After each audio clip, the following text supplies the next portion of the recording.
షర్మిల ఇచ్చిన ఫిర్యాదుపై పోలీసులు విచారణ వేగవంతం చేశారు. షర్మిలపై యూట్యూబ్లో లింక్లను పెట్టిన వారిని గుర్తించే పనుల్లో సైబర్ క్రైమ్ పోలీసులు బిజీగా ఉన్నారు. ఇప్పటికే 23 యూట్యూబ్ లింక్లను అధికారులు గుర్తించారు. వాటి ఐపీ అడ్రస్ ఆధారంగా కేసును ముందుకు తీసుకెళ్తామంటున్నారు.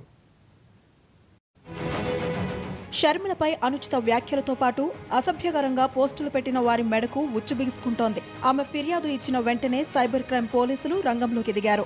వెంటనే 2 టీంలను ఏర్పాటు చేశారు. మొత్తం 23 URLs ను గుర్తించారు. ఇందులో 12 యూట్యూబ్స్ యాక్టివ్ గా ఉన్నట్లు తేలింది. వీటి ఐపీ అడ్రస్లను కనుక్కునే ప్రయత్నం మొదలైంది. వీటికి సంబంధించిన సమాచారం కావాలని ఫేస్బుక్, యూట్యూబ్లకు సైబర్ క్రైమ్ పోలీసులు లేఖలు రాశారు.